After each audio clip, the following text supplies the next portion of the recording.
Hey everybody, this is Steve with All One Landscape. What we do is outdoor kitchens, pergolas, artificial turf, all types of different landscape. If it has anything to do with outdoors, we do it. And we service all the Bay Area. So anywhere from San Jose out to the Peninsula, Redwood City, Benicia, San Mateo, as far south as Hollister, Santa Cruz, and coming back to Gilroy, Morgan Hill, San Martin, and so on, with all cities in between. And in this video, we're gonna talk about handling, hiring, and getting rid of employees.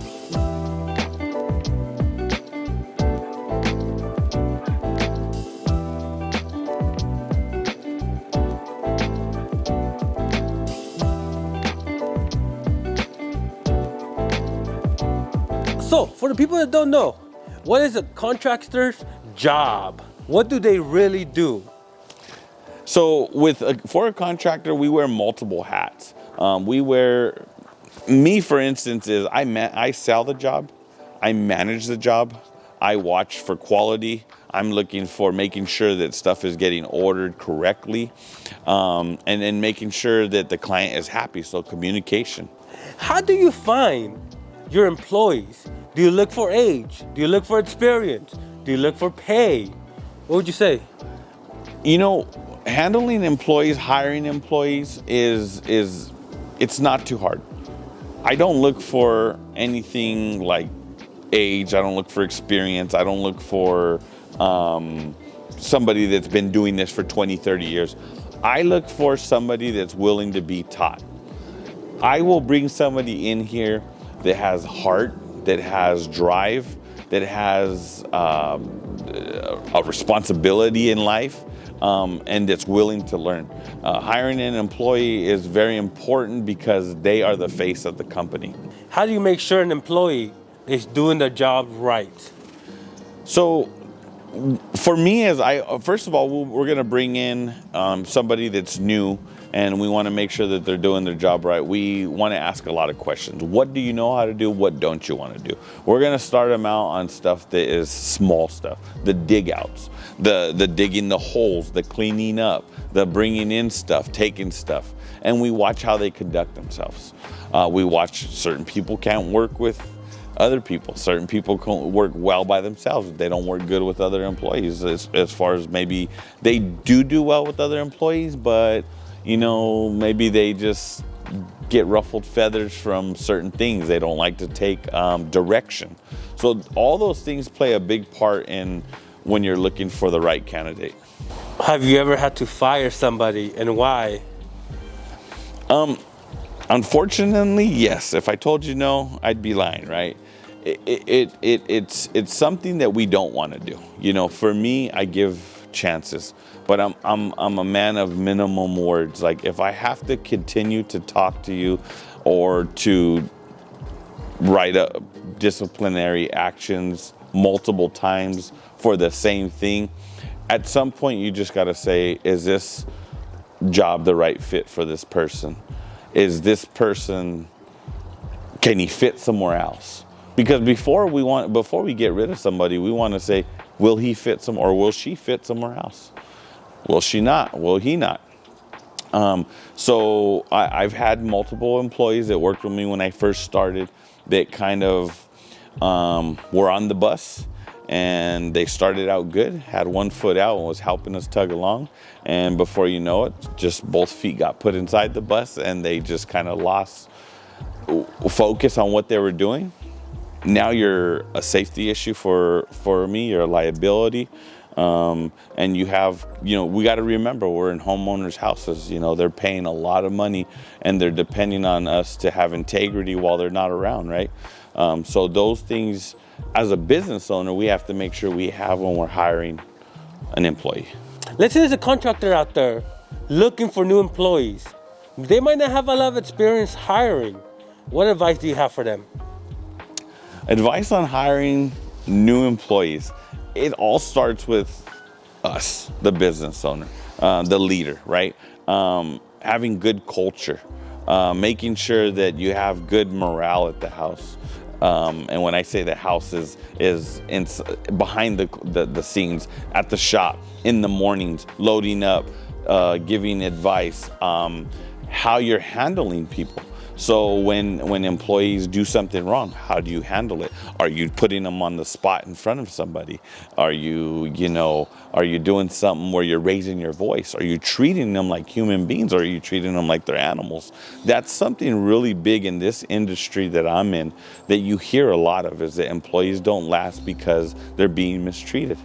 For me, I'm huge on setting an example. I'm huge on getting out there and helping. I'm huge on listening to them. If they come to you and they have a suggestion, listen to them. Even if it doesn't work, hear them out. Don't let them know that, that's not going to work, I don't want to do it. No. And then also, I've mentioned this in other videos, is the chain of command. So you have your upper.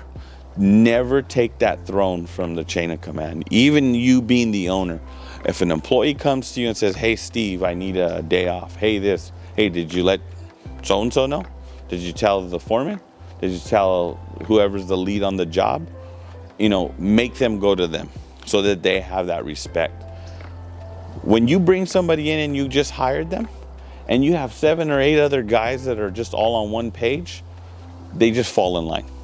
It makes things that much easier. But it's also, again, setting the stage for them. Now, what are some tips, advice that you have for contractors not to do with their employees? For example, hanging out after work and having a few beers, or joking around too much. What would you say? That's huge. It is huge. So I am huge on not hanging out with my employees. My guys, just for the record, I've been in business 7 years. I have 3 guys that have been with me 6 years. I have 2 that have been with me 5 years, and 1 that's been with me for like 3 years.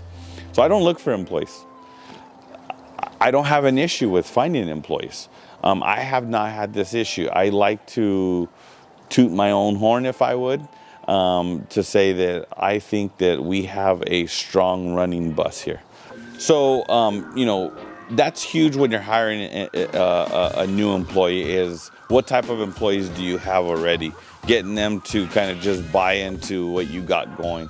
Because if you got something that, they're all on different pages, everybody's against each other, it's tough to work like that. You're working against yourself. You want to build a team of guys that you don't have to be there every day. If you have to be there as a business owner, you are not doing something correct. If you cannot leave or go home and have lunch, or be able to take a day off here and there and leave your employees, you're doing something wrong. You really have to look at what are you doing and what can you do to change those things. When an employee comes to you and they might want a higher position, maybe more money, has that ever happened? And how do you handle the situation? It happens all the time. Yeah. So it was real big back in 2020 when we went through the whole COVID. Everybody wanted to stay home. The government was giving free money, right? So guess what? You were competing against other employees that would pay you $25 an hour to go flip hamburgers. Guess what? You have guys that work for you that might be making 15, 16, 18, whatever they're working for you, right? And this is just for contractors. And you're a contractor, these guys got to go out in 90-degree weather for 19, 20 bucks an hour when they can go to In-N-Out Burger and make $25 an hour in air conditioning flipping burgers. Guess what they're doing? They're not staying with you. They're going. But they will think twice before they leave if you've been somebody that has been loyal to them like they've been loyal to you. So for me, Christmas time came, bonusing my guys out. Christmas time came, hey, I'm going to give you a week off with pay. My guys here, I'm a small company. I have 6 guys. Sometimes in the summer we go up to 8. But I really take care of my guys. I go and I buy them lunch every once in a while. I go and, take them, obviously water, sodas. I tell them in the summertime we have safety meetings, multiple breaks. If it's too hot, take the easy up, go sit underneath it. When I get to a job, I'm not all on top of the guys. What are you doing? Why are you not doing this? How come you're not doing this? No, you treat them right and they believe me. You scratch their back, they'll scratch yours.